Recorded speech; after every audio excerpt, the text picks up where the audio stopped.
Ya en otras ocasiones hemos abordado, a lo mejor a usted es primera vez que le va a sonar, pero es muy, muy importante de verdad conocerlo. Estamos hablando de las enfermedades celíacas. Está con nosotros el doctor Mauricio Cormeyer, bienvenido, un placer. Él es médico gastroenterólogo, ¿lo dije bien? Bienvenido. Y estamos hablando ya de este tema porque en el supermercado... Doctor, perdón, sí, yo quiero huir ahorita mismo. Yo hago todo lo contrario de lo que recomiendan los doctores gastroenterólogos. Gastroenterólogo es una palabra que nos cuesta. Bueno, y hablábamos acá también de esto, que todos los supermercados deberían de tener estos productos. Hablábamos también, son 4 cereales los que influyen en eso. Cuéntenos, por favor, porque el tema es complicado, pero muy interesante al entenderlo. Fíjese que no es tan complicado. Lo que pasa es que hay que romper con el viejo paradigma que nos enseñaron las escuelas de medicina por décadas, que la enfermedad celíaca, la intolerancia a 4 elementos de la naturaleza, cereales, trigo, centeno, avena y cebada. La avena en menor cuantía que los demás que mencioné. En los celíacos, ellos portan en su genética ciertos genes que predisponen a que al tener contacto con estos elementos, desarrollen un daño inmunológico importante en la mucosa intestinal, del intestino delgado. Y esto interfiere con los procesos de absorción y digestión. Por lo tanto, son personas que primordialmente tienen síntomas abdominales, tales como distensión abdominal, ruidos incrementados, cambios en el patrón de evacuación. Unos días están bien, otros días se estreñen, otros días tienen eventos diarreicos. Y esto permite que los médicos confundamos frecuentemente esta entidad que afecta al 1% de la población, eso no lo sabíamos 10 años atrás, es la enfermedad inmune más común en el mundo entero. Si es el 1% de la prevalencia en los países que han hecho en América Latina estudios de prevalencia, que no tienen mayor diferencia con nosotros, significa que si este país tiene 6 millones de habitantes, tenemos 60,000 pacientes celíacos que no han sido diagnosticados. Entonces, básicamente es la intolerancia del ser humano que porta en su material genético los elementos necesarios para montar una respuesta inmunológica ante la presencia de estas proteínas. Doctor, sabemos que también hay diferentes, usted nos comentaba que obviamente una persona que consuma, que sea celíaca y que consume el gluten, tiene síntomas evidentes de lo que usted mencionaba, hay malestar, obviamente no puede consumir eso porque le daña su salud, pero las personas que no están diagnosticadas como celíacos o que consumen, digamos, pan, pastas y diferentes productos que contienen eso, ¿es apto entonces para el consumo humano que todos los demás consumamos gluten o deberíamos dosificar entonces, pues al final porque es un elemento que no puede procesar en general nuestro organismo, entendiendo todo lo que usted nos estaba comentando? Usted lo ha dicho bien en el sentido de que eso es motivo actualmente de una ardua discusión. Si este grupo de cereales solamente son tóxicos para los celíacos o lo son también para otros seres humanos. La verdad que eso todavía está bajo cuestionamiento médico, científico, se está investigando a profundidad. No podemos en este instante decir que este género de granos básicos puedan ser tóxicos para todos. Lo que sí le puedo decir es que el 1% de la población es celíaca y el 6% tienen una entidad clínica bien definida que se conoce como sensibles al gluten.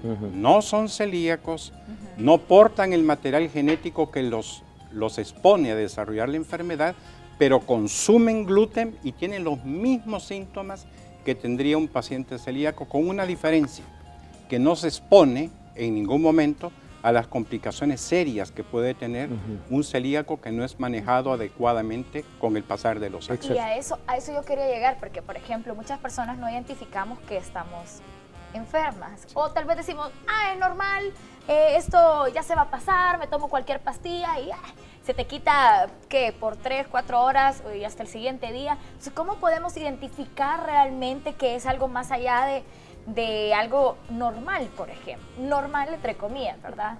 ¿Y cuáles podrían ser estas consecuencias realmente graves a la hora de no identificarlo a tiempo? Desde el punto de vista gastrointestinal no es normal que tengamos síntomas. El aparato digestivo está diseñado de tal forma que todos los eventos que tienen que ver con la digestión y la absorción no sean perceptibles por el ser humano. Por lo tanto, si hay algún tipo de manifestación, algo está ocurriendo. Ahora bien, hoy estamos hablando de la enfermedad celíaca que afecta solamente al 1% de la población, pero puedo ponerle ejemplos de síntomas abdominales, porque después quisiera tratar, si me lo permite, Claro.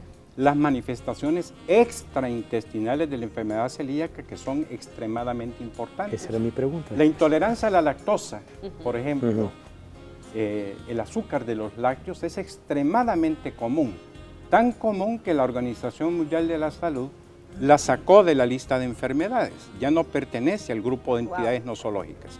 O sea, que todo ser humano en cualquier época de su vida, ya sea temprano, intermedio, tardío, vamos a desarrollar intolerancia a lactosa y vamos a tener síntomas similares a los que he relatado con enfermedad celíaca. Exacto. Las alergias alimentarias a las proteínas, por ejemplo, de la clara del huevo, las alergias alimentarias a los mariscos, etcétera, cantidad, pueden ser responsables de este tipo de sintomatología abdominal. Por lo tanto, la respuesta concreta sería, si hay síntomas, mejor no hay que automedicarse, hay que consultar y tratar uno de identificar de qué estamos hablando. Sin olvidar una entidad que es muy común, que ustedes ya han oído de ella, el síndrome de intestino irritable, lo que las personas vulgarmente y los médicos que no estudian siguen llamando colitis nerviosa. Ajá. Ese término de colitis nerviosa no existe en medicina. La entidad se llama síndrome de intestino irritable y tiene sus características diagnósticas propias. Doctor, hablamos también de esas, ¿cómo le podríamos decir? Efectos secundarios o que nosotros creemos que no son parte de un problema gastrointestinal por la intolerancia a diferentes cereales que tengamos. Hablamos de algunas como dermatitis que pueden salir en la piel, en los brazos, en la área abdominal. También hablamos de esas famosas migrañas que la gente dice, ay, es que he pasado mal dormido en la noche, pero no se dan cuenta que vienen con un estreñimiento y ese estreñimiento es causante de esa migraña. ¿Podemos hablar de eso? Bueno, yo lo que relataría son lo que conocemos como las manifestaciones extraintestinales de la enfermedad celíaca, para el caso. Efectivamente, muchos pacientes se inauguran no presentando mayores síntomas abdominales, sino que su manifestación clínica primaria es una jaqueca de tipo migrañosa. Un porcentaje, no es muy alto, pero el porcentaje que hay que considerar de este grupo de personas, lo que son celíacos no diagnosticados. Usted hablaba recientemente de lesiones cutáneas. Efectivamente, existe una enfermedad ampular de la piel que se llama dermatitis herpetiforme. La dermatitis herpetiforme es la enfermedad celíaca de la piel. El responsable de la dermatitis herpetiforme son las proteínas tóxicas que contiene para este grupo de personas los cereales que hemos mencionado.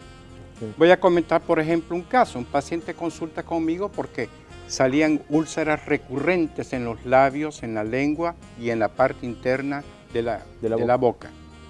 Y había sido diagnosticado en innumerables ocasiones como que esto era un problema de tipo herpetiforme por virus del herpes. No, las úlceras recurrentes en la boca forman parte del cuadro clínico de la enfermedad celíaca. Era un paciente celíaco, se le hicieron sus estudios y se demostró, dejó los alimentos con gluten y el paciente no volvió a presentar problemas.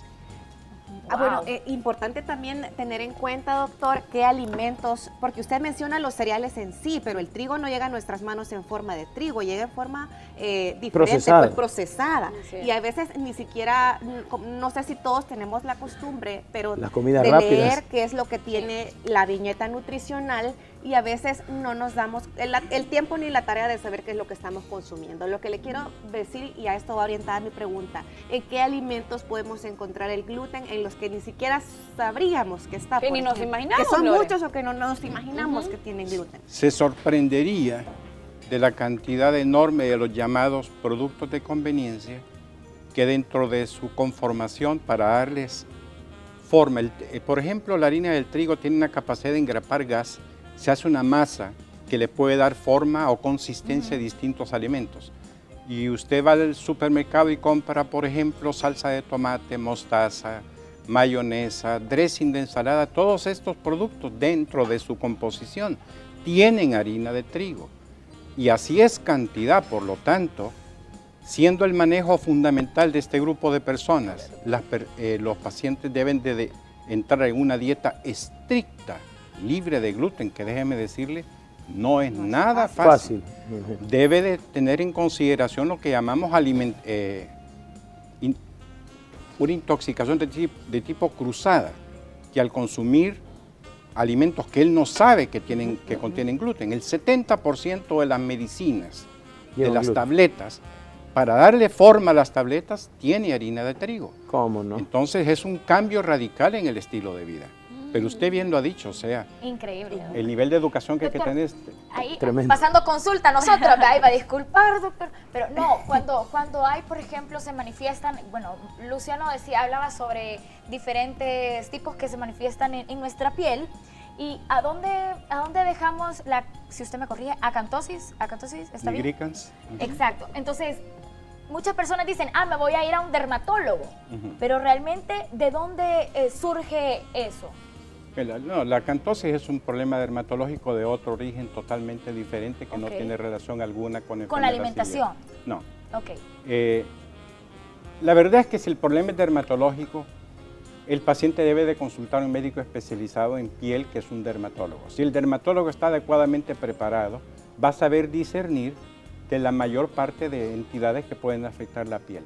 En enfermedad celíaca son limitados los grupos de enfermedades de piel. Entre ellas está la alopecia areata.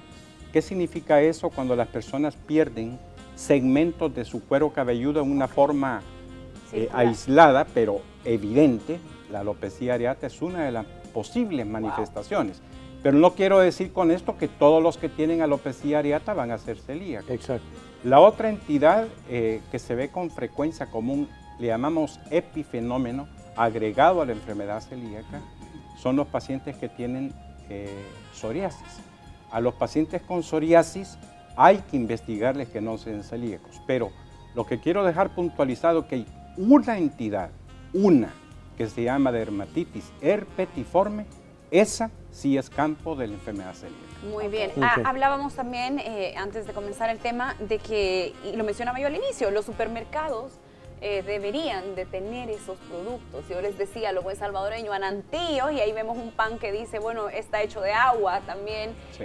Pero ¿cómo se hace esto para regularlo? O sea, para traer estos productos, para trabajar en estas cosas, ya que vemos, como usted dice, que es de gran dimensión este tema y necesitamos ayuda. Si una entidad que afecta al 1% de la población, por legislación debería de estar legislado que las empresas encargadas de distribuir alimentos deberían de poner en sus viñetas, como lo hacen en Norteamérica, como lo hacen en la Argentina, como lo hacen en Chile, Uruguay, Europa, etcétera, qué productos son efectivamente libres de gluten.